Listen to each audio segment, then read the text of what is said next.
స్తోత్రములకి మహిమ కలుగుగాక.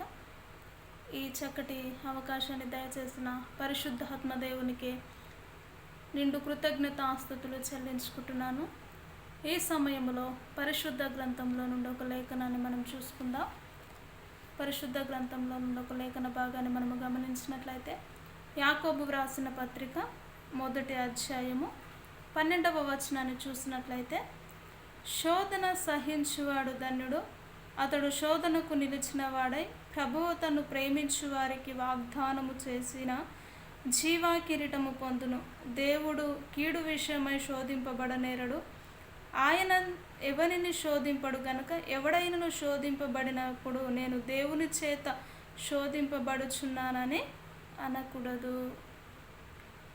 ఈ యొక్క వాక్య భాగాన్ని మనము గమనించినట్లయితే యాకోబు గారు మాట్లాడుతూ వస్తూ ఉంటున్నాడు. పరిశుద్ధాత్మ నడిపింపు ద్వారా ఒక మనిషి జీవితంలో ఏదైనా సమస్య వస్తే ఆ యొక్క మనిషి ప్రవర్తన, తన క్రియల ద్వారా, తను చేస్తున్న యొక్క ఆలోచన విధానము ద్వారా ఏదైనా పాపము చేస్తూ సమస్యలో పడిపోయినప్పుడు ఈ లోకంలో ఎంతోమంది ప్రజలు అనుకుంటారు, దేవుడు నన్ను శోధిస్తున్నాడు, దేవుడే నాకు ఈ సమస్య తెచ్చిపెట్టాడు అని అనేకమైనటువంటి ఆలోచనల చేత ప్రజలు లేక విశ్వాసులు, క్రైస్తవులు జీవిస్తూ ఉంటున్నట్టుగా మనం చూస్తాం. కాబట్టి ఆ సందర్భాన్ని బట్టి మాట్లాడుతూ వస్తూ ఉంటున్నాడు. శోధన సహించువాడు ధన్యుడు, అతడు శోధనకు నిలిచిన వాడై ప్రభువు తను ప్రేమించు వారికి వాగ్దానము చేసిన జీవా కిరీటము పొందును. దేవుడు కీడు విషయమై శోధింపనేరడు.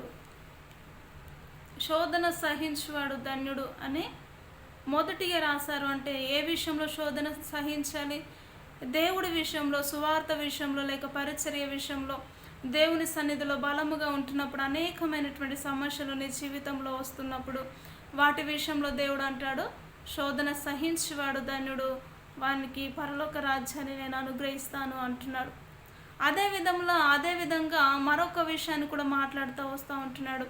శోధన దేవుడు ప్రతి విషయంలో శోధన తెచ్చిపెడతాడని కాదు, అనేకమైనటువంటి రీతుల్లో కూడా శోధనను తెచ్చుకునే వారు చాలామంది ఉంటారు. వారి ఆలోచన ద్వారా, వారి తలంపుల ద్వారా, వారి ప్రవర్తన ద్వారా, వారి క్రియలు బాగలేని స్థితిలో ఉన్నప్పుడు కూడా శోధనను తెచ్చుకున్న వారు కూడా చాలామంది ఉంటారు.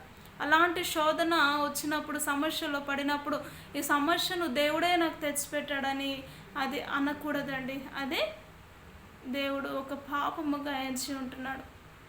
కాబట్టి అలాంటి జీవితము ఉండకూడదని దేవుని వాక్యము తెలియచేస్తుంది. ఎప్పుడైతే నీతిగా, యథార్థముగా దేవుని సన్నిధిలో నువ్వు శోధనను సహిస్తావో అప్పుడు శోధన సహించువాడి లోకంలో దేవుని ఇష్టానుసరముగా, దేవునికి అనుకూలమైనటువంటి శోధనను ఎప్పుడైతే భరిస్తావో ఆ యొక్క శోధన సహించువాడు ధన్యుడు అని మాట్లాడుతూ ఉంటున్నాడు.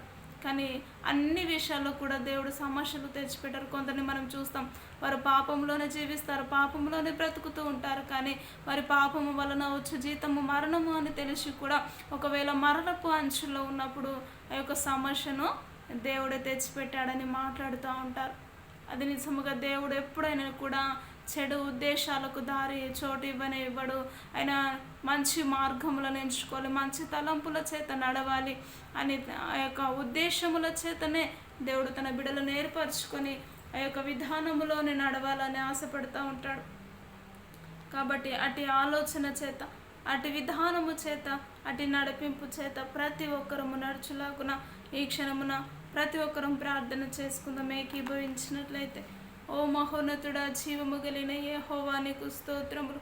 నిజముగా అయా శోధన సహించువాడు ధన్యుడు అంటున్నావు ప్రభా. నీ సన్నిధిలో మేము అన్ని విషయంలో శోధనలు అనుభవిస్తూ ప్రభా మేము జీవించినట్లయితే జయ జీవితంను ఈ లోకంలో మీరు మాకు అనుగ్రహించే దేవుడు. అదే విధముగా పాపము విషయంలో ప్రభా అయా మమ్మల్ని శోధింపనేరకుండానట్లు యేసయ్యా నీ సన్నిధిని మేము విడవక ఎడబాయక ప్రతి విషయంలో సత్యాన్ని గమనించే కృపను, అటు ధన్యతను మీరే మాకు మీరు దయచేసి నీ నామానికి మహిమ తెచ్చుకోమంటూ యేసుక్రీస్తు ఉన్నతమైనటువంటి నామములో ప్రార్థించి అడిగి వేడుకుంటున్నాము తండ్రి.